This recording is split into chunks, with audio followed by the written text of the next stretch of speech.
Here on what may be my last show ever. I am afraid I may die this afternoon. I need prayer. I went into the cabinet to try to find something to put. I made barbecue sauce before the show, and I went in to find something, and all the men, the used, recycled, saved plastic containers, the sour cream containers, they fell out on me, and I got hacked off, and I rounded them up and threw them away. Carried them out to the trash, and then when I calmed down and realized what I had done, I tried to go get them. The trash truck was there, throwing them in, and they're gone. I may not survive the day when my wife finds out. I could use your prayer. Why? What do we really need to save every sour cream container? Gosh, I'm dead man walking.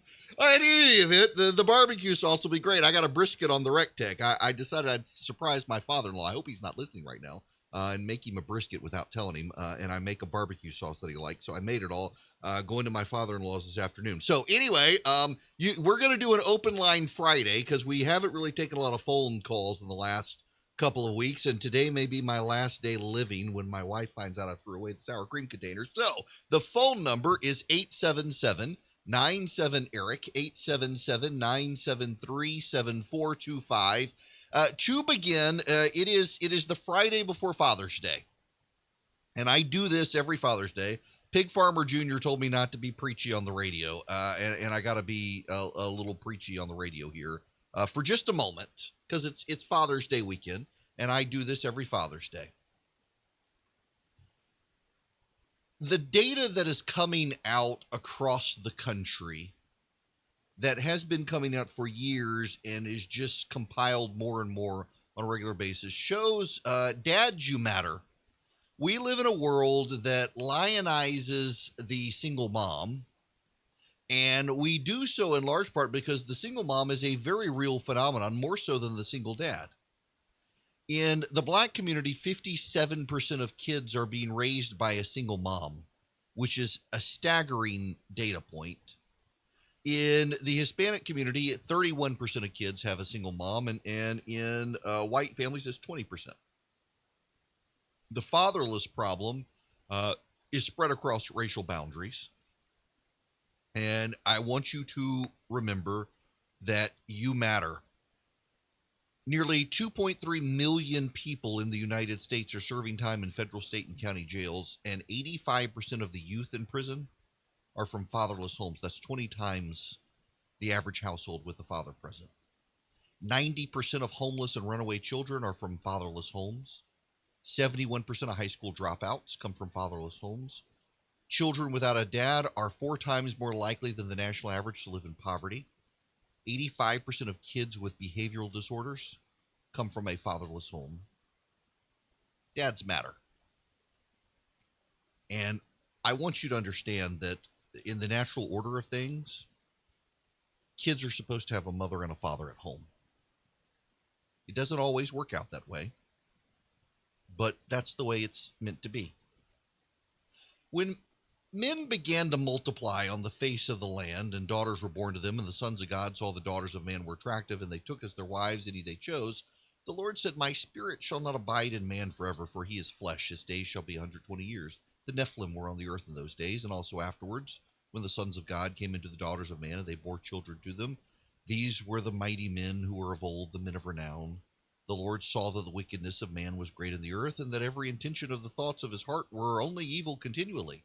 And the Lord regretted he had made man on earth, and it grieved him in his heart. So the Lord said, I will blot out man, whom I have created from the face of the land, man and animals and creeping things and birds of the heaven, for I'm sorry I've made them. But Noah found favor in the eyes of the Lord."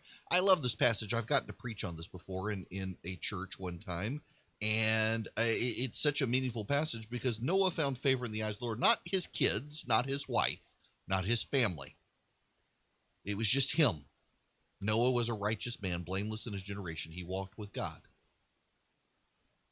So Noah's kids and his wife, their family, were able to get on the ark with Noah and have safe passage through the flood. not because of the kids, not because of the wife, but because of Noah. The kids were safe because they had a dad who had a great relationship with God. And so dads out there right now, before we move on for the rest of the show, first, happy Father's Day. Second, you should work on your relationship with God if you don't have one. I feel very strongly about that. But third, dads matter in the life of kids. They fundamentally matter. One man found favor with God and was able to save his entire family's life and human history. What can you, because you have a relationship with your child, do? I adulted yesterday. I did something I've never done before. Well, I take that back. So when I was in law school, I would always wind up with extra student loan money and I wasn't going to give back the student loan money. So I joined a golf course on a. Now I'm a terrible, y'all. I love to play golf and I am so terrible at it. Although, the more I've been going to the gym, the better I'm getting. I've discovered there's a correlation between getting in shape and actually being able to hit the freaking ball. But I'm still bad. But so I worked for a law firm when I was in law school, and the hiring partner he would have parties, and you could take back the unopened bottles of liquor to the liquor store, but not the beer. So he would always give me the beer, and so my buddies and I, we would use our student loans and pay for the golf course. I'm still paying on my student loans. By the way, 20 years later, there's a lesson there. But we would load up cooler full of beer, and it was our excuse to go day drink. We would drunk play golf. Maybe I shouldn't be confessing all this on radio, but it was a lot of fun. So one of those people is listening at this very moment, and I remember the day he was 4 or 5 beers in on the 5th hole and killed a bird. Hit the golf ball, and all you see, poof, cloud of feathers. Nonetheless, yesterday I joined a golf course so my son and I can play golf together. I'm not great, and he's a lefty and had to play with my clubs because we didn't have any aside. So what is it, the Golf Kids USA or whatever, Kids Golf USA. We ordered some clubs. Hopefully they'll be here in a couple of weeks, left-handed clubs for him, and so we can spend some father-son time on the golf course. And me adulting, playing golf on a golf course.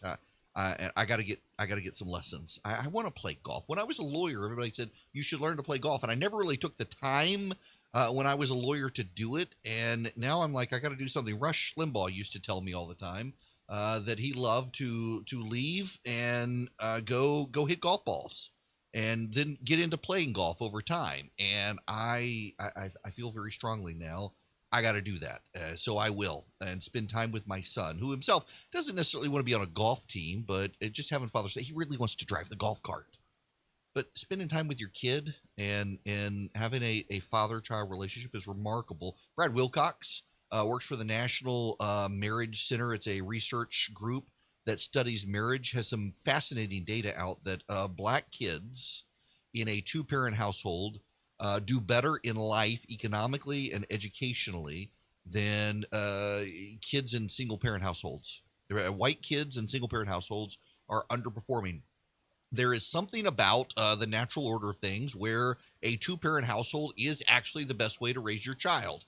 And I have deep admiration for several older friends of mine who have divorced, and they waited for their children to be out of the house before they divorced. And I know some people say, well, I mean, they were clearly miserable. No, they felt very strongly that they had fallen out of love with each other, but they together stayed in the house together and raised their kids together, and then divorced. Now, I would hope instead that people could try to work it out. But having a 2-parent household, I think matters. It's not a privilege. It should be what you do. Nowadays, the critical theorists will tell you you're privileged if you have a 2-parent household. No, you're not privileged. You're raised the way you should be. You shouldn't be penalized for your parents doing the right thing. It's very frustrating. All right. That's all I will say about that.